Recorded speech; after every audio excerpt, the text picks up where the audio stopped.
नमस्कार, news state देख रहे हैं आप। मैं हूं आपके साथ रंजीत और वक्त हो गया सबसे बड़ा मुद्दा का। बात आज भी हाथरस कांड की, क्योंकि कटघरे में आज हाथरस है। हर इंसान को सम्मानजनक तरीके से अंतिम संस्कार का हक है और इसी को लेकर इलाहाबाद हाईकोर्ट के लखनऊ बेंच में आज अहम सुनवाई हुई। कई घंटे तक ये सुनवाई चली। मामला हाथरस कांड से जुड़ा है। स्थानीय प्रशासन पर पीड़ित के शव को आधी रात में बिना परिवार वालों की मंजूरी के दाह संस्कार करने का आरोप है। परिवार से लेकर विपक्ष तक तो इस बात का विरोध कर ही रहा था। खुद हाईकोर्ट ने इस पर संज्ञान लिया और संज्ञान लेते हुए सरकार, प्रशासन और परिवार को सीधे सीधे तलब किया। आज उत्तर प्रदेश सरकार के बड़े बड़े अधिकारी अदालत में मौजूद थे। साफ है कि 29 सितंबर की देर रात हाथरस में जो कुछ हुआ उस पर उठ रहे सवाल गलत नहीं है और इसी वजह से हाथरस मामले को लेकर हाथरस हाईकोर्ट के कटघरे में खड़ा है। आज हुआ क्या दिन भर, कैसे कैसे बयानों को लेकर के बात बदलती रही। आज एक रिपोर्ट पहले आपको दिखाते हैं, फिर इसी पर आज चर्चा करेंगे। क्या हाथरस की पीड़ित का अंतिम संस्कार सही था? क्या आधी रात को शव का दाह संस्कार जरूरी था? क्या दाह संस्कार के लिए परिवार की मंजूरी जरूरी नहीं थी? और अगर दाह संस्कार आधी रात को नहीं होता तो क्या होता? इलाहाबाद हाईकोर्ट की लखनऊ खंडपीठ में हाथरस मामले के इन्हीं पहलुओं पर सुनवाई हुई। सुनवाई जब शुरू हुई तो कोर्ट रूम में पीड़ित परिवार के 5 सदस्य थे। इसके अलावा ACS home Awanish Awasthi, DGP Hitesh Chandra Awasthi, ADG law and order Prashant Kumar, Hathras के डीएम और एसपी भी कोर्ट रूम में मौजूद थे। कोर्ट ने सबसे पहले पीड़ित परिवार का पक्ष सुनना शुरू किया। पीड़ित परिवार ने साफ तौर पर अदालत को बताया कि अंतिम संस्कार जबरदस्ती किया गया। परिवार ने कोर्ट को बताया पुलिस जांच पर उन्हें भरोसा नहीं है। इसके साथ ही उन्होंने डीएम प्रवीण लक्षकार पर दबाव बनाने का भी आरोप लगाया। एक बेटी का जो उसका राइट था कि उसको डिग्निटी के साथ उसका अंतिम संस्कार हो, वो परिवार को नहीं करने दिया। परिवार कितना इमोशनल ट्रॉमा में है। परिवार को शव दिया ही नहीं गया, उनको डेथ सर्टिफिकेट नहीं दिया गया था, पीड़ित परिवार को चेहरा नहीं दिखाया गया। कोर्ट का कहना कि अगर इस पीड़ित परिवार की, गरीब परिवार की जगह क्या कोई बहुत ही रिच पर्सन होता तो इस तरीके से क्या आप जला देते। पीड़ित पक्ष ने हाथरस प्रशासन और पुलिस पर बेहद गंभीर आरोप लगाए। पीड़ित पक्ष ने कहा पुलिस ने ना तो पहले सही ढंग से जांच की और ना ही अंतिम संस्कार उनकी मर्जी से किया गया। पीड़ित पक्ष के आरोपों के हो रहे थे, उनको हमने रोका, भीड़ हो सकती थी, जबकि परिवार ने हमें भी बताया, जिसका हमें एफिडेविट भी फाइल करना है, कि हार्डली वहाँ पर नाइट में 50 से 60 लोग थे जो कि रिलेटिव्स थे और कुछ विलेज के लोग थे, जबकि वहाँ पर 2 से 300 जो है वो पुलिस के लोग थे। इतना ज़्यादा तो लॉ एंड ऑर्डर तो डिस्टर्ब हो ही नहीं सकता था और आपने बॉर्डर भी सील कर दिए थे। इसके साथ ही कोर्ट ने एडीजी लॉ एंड ऑर्डर के उस बयान पर भी जवाब तलब किया जिसमें उन्होंने पीड़ित के साथ रेप नहीं होने की बात कही थी। एडीजे जो प्रशांत जी हैं उनसे भी क्वेश्चन किए गए हैं कि मीडिया में इस तरीके की चीज़ें नहीं आनी चाहिए। जैसे आप सभी ने देखा था एडीजी का जो था कि रेप नहीं हुआ है, तो कोर्ट ने ये भी बोला है कि अगर आपको 2013 के बाद जो लॉ में चेंज हुआ है वो आपको देखना चाहिए। हालांकि सरकार की तरफ से कोर्ट में पेश एडिशनल एडवोकेट जनरल विनोद शाही के मुताबिक कोर्ट ने अभी केवल दोनों पक्षों को सुना है। कोर्ट ने भी कुछ नहीं कहा, जो उसको कहना है वो अपने आदेश के तहत कहेगी। फिलहाल अभी 2 नवंबर की डेट हुई है और हमने अपना पक्ष रखा है, अपना हलफनामा दाखिल किया है। पीड़ित परिवार के लोग भी मौजूद थे, कोर्ट ने उनसे भी बातचीत की है। कोर्ट ने अगली सुनवाई की तारीख 2 नवंबर तय की है। उस दिन ये तय होगा कि आधी रात को जबरन पीड़ित का अंतिम संस्कार करने का फैसला सही था या गलत। ये सुनवाई पीड़ित के सम्मानजनक अंतिम संस्कार के अधिकार को लेकर थी। इसीलिए कोर्ट ने इस मामले का स्वतः संज्ञान लेते हुए हाथरस प्रशासन और राज्य सरकार को नोटिस जारी किया था। दोनों पक्षों की दलीलें सुनने के बाद कोर्ट ने अगली सुनवाई के लिए 2 नवंबर की तारीख मुकर्रर की है। वीडियो सूफी खान के साथ अनिल यादव, न्यूज स्टेट लखनऊ। और कुछ न्यूज स्टेट के अहम सवाल हैं, एक एक करके आपके सामने रखते हैं, फिर इस चर्चा को आगे बढ़ाएंगे। हमारा पहला सवाल है, अंतिम संस्कार पर क्या प्रशासन गलत बयानी कर रहा है? एडीजी लॉ एंड ऑर्डर ने 2013 में बने रेप पर कानून को नजरअंदाज क्यों किया? यूपी पुलिस की जांच पर परिवार को भरोसा आखिर क्यों नहीं है? डीएम प्रवीण लक्षकार ने परिवार पर दबाव किसे बचाने के लिए बनाया? और हाथरस कांड पर अधिकारियों के बयान आखिर क्यों बदलते रहे, इसी पर बात करने के लिए मेरे साथ भारतीय जनता पार्टी के कानपुर से सांसद सत्यदेव पचौरी जुड़ रहे हैं। सत्यदेव पचौरी जी 2017 से लेकर 2019 तक उत्तर प्रदेश सरकार में कैबिनेट मंत्री भी थे।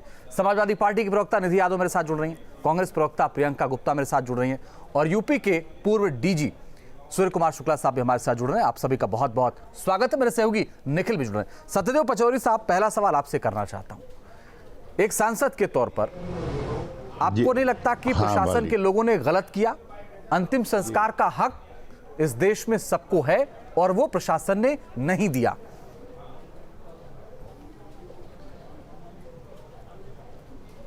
देखिए, ये बात सच है कि हम अगर देखें तो अंतिम संस्कार रात में करा दिया, ये प्रशासन की गलती है, ये मैं मानता हूँ।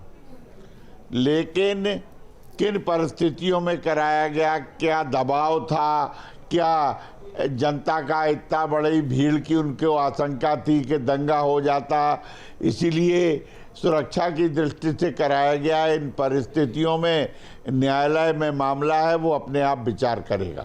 सीबीआई जांच कर रही है, सीबीआई भी इस पहलू पे जांच करेंगे। इस मुद्दे को लेकर जो मीडिया में और जो विरोधी दल जिस प्रकार का प्रचार कर रहे हैं, ये हमें लगता है कि वो कोई ना कोई योगी जी की लोकप्रियता से ग्रसित हैं। योगी जी ने जिस प्रकार से उत्तर प्रदेश में 2.5 वर्ष कानून का राज्य स्थापित किया है, गुंडा राज्य समाप्त किया है, भ्रष्टाचार समाप्त किया है, उसके कारण से विरोधी दलों की जमीन खिसक गई है।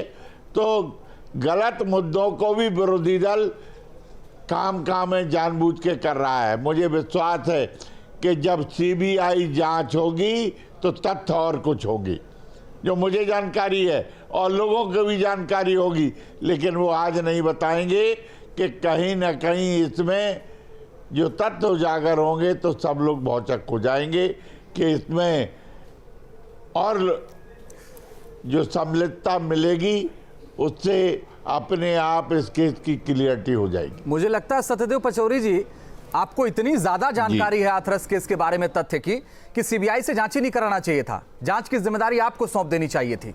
जी, देखिए, मैं कह रहा हूं इसीलिए सीबीआई पे भरोसा करिए, जांच तो आने दीजिए।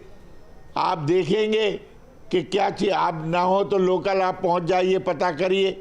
मैं वहाँ हमारे आदमियों से बैठ के हमने रिपोर्ट मंगवाई है वहाँ की, लोकल।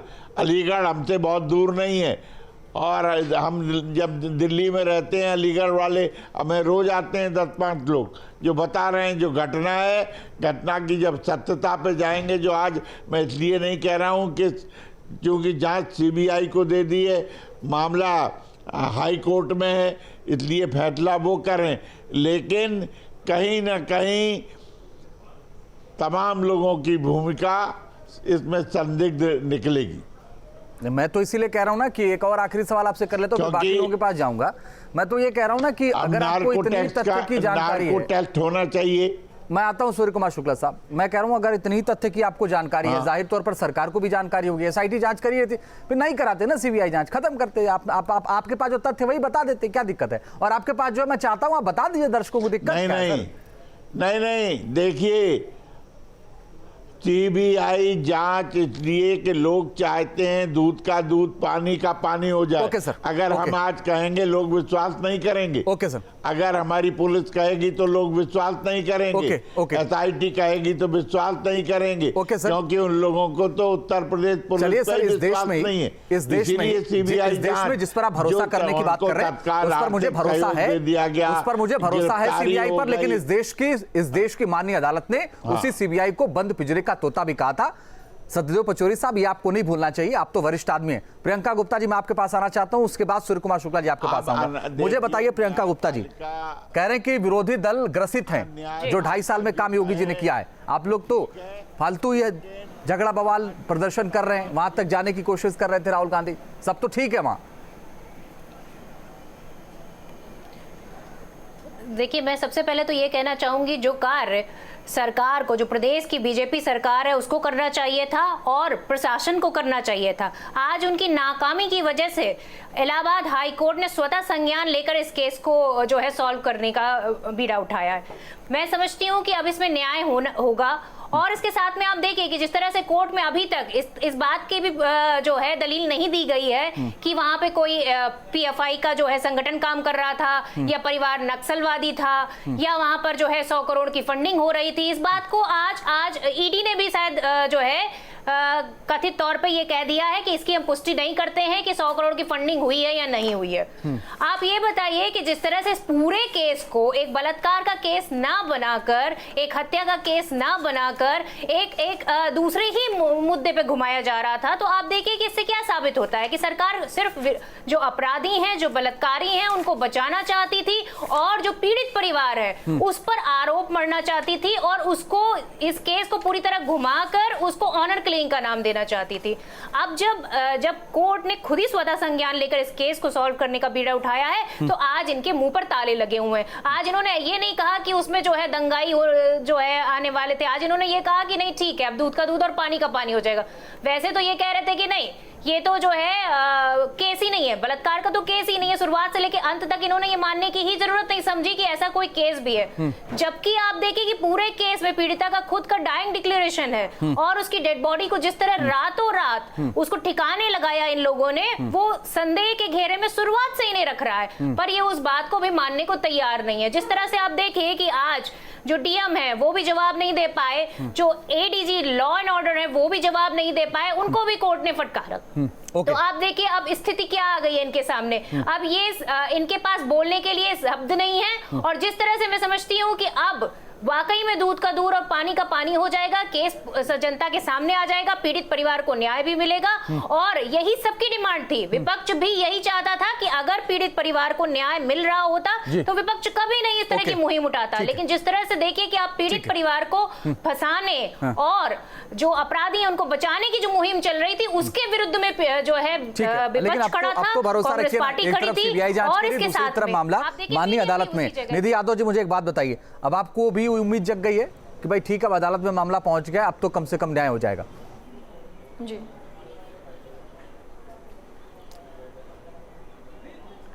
नहीं, देखिए, कहीं ना कहीं अदालत ने इसका हाईकोर्ट ने बहुत अच्छा कार्य किया कि स्वतः संज्ञान लेके जो इन्होंने स्टेप लिया है और जिस तरह से आज अधिकारियों को फटकार पड़ी है, जिस तरह से प्रदेश सरकार को इन्होंने बताया है कि भाई जो काम आपका था वो आज कोर्ट को स्वतः संज्ञान लेकर करना पड़ रहा है। जहाँ एक तरफ पीड़ित के ऊपर जो अत्याचार हुआ है, जहाँ एक तरफ आरोपी दोषी है, मुझे लगता है वहीं कहीं ना कहीं ये सरकार और कहीं ना कहीं सत्ता से संरक्षण प्राप्त आरोपी उसके उतने ही जिम्मेदार हैं। ये इन्होंने जो अपराध किया है, ये सरकार ने और ये पुलिस प्रशासन ने उनके इशारे पे जो अपराध किया है, रात को जो उस लड़की का, उस बेटी का शव इन्होंने उनको बिना बताए जला दिया और एक सही कहे तो उसको ठिकाने लगा दिया, ये अपराध की श्रेणी में आता है। एक्शन तो इनके खिलाफ भी लेना चाहिए।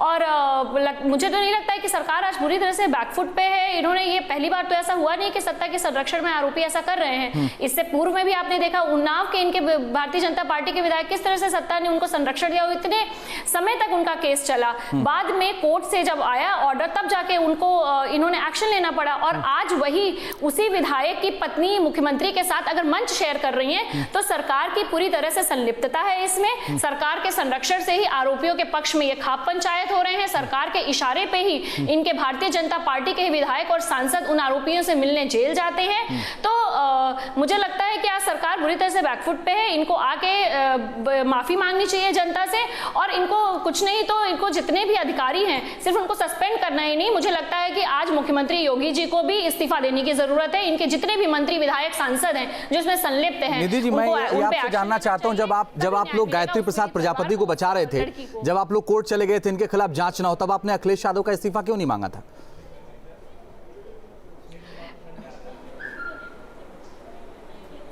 नहीं, देखिए, हमने तो पूरा जो भी कोर्ट की प्रक्रिया थी, जो भी प्रशासन की प्रक्रिया थी उसको फॉलो किया था और जो भी कार्यवाही की जा रही थी उसमें पूरा हमने उसमें सहयोग किया था। हम कभी भी अपराधियों को बचाने का, संरक्षण देने का कार्य आज का हमारा मुद्दा नहीं, वरना मैं उस पर बात करता कि आप ही लोग कोर्ट गए थे और आप लोगों ने कहा था कि इसके खिलाफ जांच नहीं होनी चाहिए। ये पूरे देश आज आज सरकार पूरी तरह से संलिप्त है ये अपराध करवाने वालों में और अपराध को सपोर्ट करने वाले जितने भी लोग हैं। आज सूर्य कुमार शुक्ला साहब, आप पहले ही बोलना चाह रहे थे, मैंने आपको रोका था, अब आप बोलिए सर। जी अंजित जी, मैं आपने मुझे एक पूर्व पुलिस अधिकारी के रूप में यहाँ पर बुलाया है। बिल्कुल सर। मैंने वहाँ के पुलिस अधिकारियों से बातचीत की कि क्या जो पुलिस पर आरोप लग रहे हैं और जिस पर कार्यवाही हुई कि रात में उसकी डेड बॉडी को लड़की की क्यों जलाया गया और दूसरी तरफ वो मीडिया को अगले दिन क्यों रोका गया, तो वहां के पुलिस के अधिकारियों ने जो मुझे बताया, उनका कहना था कि आप खुद ही बताइए कि हमें इसमें क्या फायदा होने वाला था, हमें क्या इसमें कोई नाजायज आमदनी होने वाली थी या हमें कोई वाहवाही मिलने वाली थी, हमें कोई नेकनामी मिलने वाली थी। नहीं, केवल एक बात थी कि रात में हमको ये सूचना मिली कि अगले दिन कुछ लोगों ने योजना बनाई है कि उसकी डेड बॉडी को रख करके बहुत बड़ा हंगामा करा देंगे और उसके आधार पर चूंकि ये दो जातियों के बीच का मामला है तो दंगा हो जाएगा और जातीय हिंसा वहां फैलेगी। वहां के अधिकारियों ने गुमराह कर दिया है, वहां के अधिकारियों ने आपको गुमराह किया। मैं आपको फैक्ट बताता हूं सूर्य कुमार शुक्ला साहब, मैं आपको फैक्ट बताता हूं, मैं आपको फैक्ट बताता हूं, मैं आपको फैक्ट बताता हूं सर। ये कह दिया था ना कि हमसे संभल नहीं रहा, हाथरस हमसे संभल नहीं रहा। मैं आपको फैक्ट बताता हूं, मैं आपको फैक्ट बता, 500 मीटर की दूरी पर पूरी तरीके से बैरिकेडिंग की गई थी, पूरा एरिया सील कर दिया गया था, कोई नहीं आ सकता था बाहर से। 50-60 लोग वहां मौजूद थे, 200 से ज्यादा संख्या में पुलिसकर्मी मौजूद थे। लॉ एंड ऑर्डर बिगड़ जाता सर, और जो लॉ एंड ऑर्डर नहीं संभाल सकते ना सर सूर्य कुमार शुक्ला साहब, उनको पद पे रहने का कोई अधिकार नहीं है। एडीजी बच्चों जैसी बात करते हैं, 2013 में कानून बन गया, पढ़ के नहीं आते क्या एडीजी? लॉ एंड ऑर्डर ऐसे ही बन जाते हैं, कहते हैं रेप नहीं हुआ है। ये बच्चों जैसी बात करते हैं आपके एडीजी, लॉ एंड ऑर्डर पढ़ के नहीं आते, ज्ञान नहीं है इनको। बोलिए सूर्य कुमार शुक्ला साहब। अंजित जी, मैंने आपको केवल वो बताया जो वहां के पुलिस अधिकारियों का कहना था कि हमारी कोई बदनीयती नहीं थी। उनका यह भी कहना था कि मजबूरी में मीडिया को हमने इसलिए रोका था ताकि यहां पर कोई इतनी भीड़ न इकट्ठा हो जाए कि सही जांच न हो पाए। उनका यह भी कहना था कि अगर राजनीतिक लोग देखने आए, पीड़ित से संवेदना व्यक्त करने आए तो कोई बात नहीं है, लेकिन अगर कोई लेना देना नहीं होता। आप भी ये जानते हैं सर, इतने वर्षों का आपका अनुभव है और आपको मैं जानता हूं जब जिलों में आप कप्तान थे, आप कितनी सख्ती से काम करते थे। जी बिल्कुल, मैं सिर्फ ये बता रहा हूं कि इस मामले में मैंने, चूंकि आपने जानना चाहा, मैंने पक्ष बताया, लेकिन यह भी साफ बताना चाहूंगा कि इस मामले में एसआईटी गठित हो गई है, जांच हो रही है। जिन लोगों की भूमिका ठीक नहीं पाई गई, गलती की है, उनको दंड मिला है और आगे और जो बाकी रह गए हैं उनको भी दंड उचित मिलना ही चाहिए। Okay sir. लेकिन हम लोगों को भरोसा रखना चाहिए एसआईटी पर, सीबीआई पर और साथ ही कोर्ट की कार्रवाई पर कि सुप्रीम कोर्ट मुझे माननीय अदालत पर भी भरोसा है, सीबीआई पर भी भरोसा है, मगर किसी की लाश, किसी के शव को आप 2:30 बजे रात में पेट्रोल छिड़क के जला देंगे तो सवाल उठेगा। आप बिना पढ़े लिखे ये बयान देंगे मीडिया में कि रेप नहीं हुआ है तो सवाल उठेगा सर। जब आप मीडिया को 3 दिन रोक देंगे, सबूत मिटाने की कोशिश करेंगे तो सवाल उठेंगे सर। बिल्कुल, मैं ये भी बताना चाहूंगा कि अपोजिशन पार्टियों के जाने में कोई दिक्कत नहीं थी, लेकिन जब भीड़ पहुंच जाती है तो उससे पुलिस की जांच के काम में दिक्कत आ जाती है। Okay sir. इसलिए बिल्कुल स्वागत है कि पीड़ितों की मदद के लिए शासन ने जो नौकरी घोषित की, 25 लाख रुपए घोषित किए, वो ठीक है। Okay sir. लेकिन साथ में विरोधी पार्टियों के प्रतिनिधि जाएं, लेकिन भीड़ न जाए। चलिए सर, ओके। निखिल, मुझे एक बात बताइए कि ये पूरा कांड करके फंस गए अधिकारी कोर्ट में, अब इनसे जवाब नहीं दिया जा रहा है। बिल्कुल रंजीत, इस घटना को देखकर यही लगता है कि जो वेदना और संवेदना है वो बढ़ गई है, चाहे वो पुलिस प्रशासन हो, चाहे पक्ष हो, सरकार का पक्ष हो, चाहे विपक्ष हो। सभी ने इस घटना को अपने अपनी तरह से अपने अपने हक में इस्तेमाल करने का प्रयास किया। सबसे पहले वहाँ के जिला प्रशासन ने कोशिश की कि मामला आगे ना बढ़े, मीडिया की सुर्खियाँ ना बने, इस मामले को दबा दिया जाए। इसको लेकर वो टाल मटोल करते रहे, घटना को जल्द से जल्द समाप्त करने की कोशिश करते रहे कि जल्दी जल्दी अंतिम संस्कार हो जाए और इस पर चर्चा बंद हो जाए। मीडिया को भी रोका गया कि फैक्ट्स अंदर से बाहर ना आ पाए। उसके बाद जब विपक्ष को भी मौका मिला वहां पर लगातार जो है जिस तरह से लोग पहुंच रहे थे भीड़ के साथ, तो विपक्ष ने भी इस मौके को बुलाया और उसके साथ सरकार की जो बात है, सरकार गंभीरता से नहीं ले पाई इस मामले को। शायद यही इतना बड़ा वजह है, कितना बड़ा हंगामा हुआ। हाईकोर्ट तक को ये कहना पड़ा कि आखिर मृत्यु के बाद कम से कम सम्मानजनक अंतिम संस्कार तो होना ही चाहिए। पूरी सरकार समझ लीजिए, प्रमुख सचिव गृह पहुंच गए, डीजीपी पहुंच गए, इसके साथ पीड़ित परिवार को बुला लिया, वहां के डीएम को और एसपी को बुला लिया। तो आप समझ लीजिए पूरी सरकार को कोर्ट के कटघरे में खड़ा होना पड़ा और सबसे सवाल जवाब हुआ। बहुत सारे तर्क भी दिए गए, चाहे वो पुलिस प्रशासन की तरफ से हो, चाहे सरकार की तरफ से हो, चाहे पक्ष की तरफ से, जो शर्मिंदा करते हैं और इस बात को समझाते हैं कि वास्तविकता में जैसा मैंने बताया कि वेदना और संवेदना दोनों खत्म हो गई है। जिस तरह से कांग्रेस नेता का बयान आया कि यहाँ दंगा भड़काना है, जातीय संघर्ष कराना है, वैसे भारतीय जनता पार्टी की नेता का बयान आया।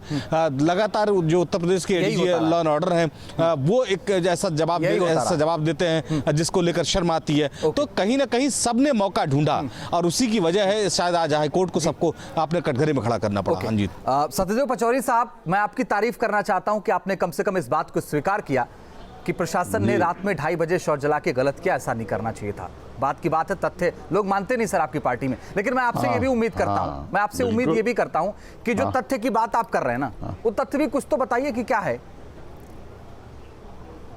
जी, मैं बिल्कुल नहीं बताऊंगा। सीबीआई जांच होने दीजिए, मामला कोर्ट में है वो आने दीजिए, स्वयं आप लोग देखेंगे, आप कहेंगे कि घटना क्या थी और क्या बन गई। इतना ही इशारा मैं कर रहा हूं। ओके, प्रियंका जी आप बीच में बोल रही थी, मैंने आपको रोका था, बोलिए। ओके, ये कहना चाहूंगी कि जो बीजेपी के विधायक हैं और बलिया के जो विधायक हैं, उन्होंने महिलाओं के ऊपर जो टिप्पणी की है, जो उनको संस्कार सिखाने की कोशिश की है, और उसके साथ में इनके रंजीत बहादुर जो नेता हैं, जिन्होंने ये तक व्याख्यान कर दिया कि जो पीड़िताओं का बलात्कार होता है वो किस खेत में पाई जाती है। जो शिवराज वाल्मीकि थे जो धमकी दे रहे थे, उनके बारे में भी कुछ कहिए। इस तरह की टिप्पणियां करने वालों पर ये क्या कार्रवाई करेंगे? यहाँ पर बैठे हैं बीजेपी के प्रवक्ता, मैं उनसे पूछना चाहती हूँ प्रियंका जी, जो शिवराज वाल्मीकि ने कहा टिप्पणी सही थी, वो सही थी टिप्पणी? देखिए, मैं पूछना चाहती हूँ कि क्या इन नेताओं पर क्या कार्रवाई की जाएगी? मैं कह रहा हूँ टिप्पणी सही थी। अगर इन नेताओं पर कार्रवाई नहीं की जाएगी, क्योंकि ये भी उतने ही दोषी हैं। मैं कह रहा हूँ उतने ही दोषी हैं, लेकिन आपने पार्टी से निकाला। आप प्लीज बताएं मुझे क्या आपने पार्टी से निकाला, उनको पार्टी से निकाला, उनका बयान सही था। मैं जानना चाहती हूँ क्या टिप्पणी थी, क्या टिप्पणी थी, मुझे नहीं। अगर आप इतनी भी नहीं जानकारी लेके आए हैं शिवराज वाल्मीकि के बारे में, टीवी चैनल पे चला रंजीत बहादुर का जो नेता है, आप जानकारी लेके नहीं आए हैं कि क्या वो बोल रहे थे, मैं ये पूछना चाहती हूँ कि क्या ये कोई कार्रवाई करेंगे? एक आखिरी कमेंट आपसे मैं लेना चाहता हूँ, इस पूरे मामले में आप लोग तो सड़क पर, अखिलेश यादव कब आएंगे सड़क पर? जल्दी से बोलिए निधि यादव।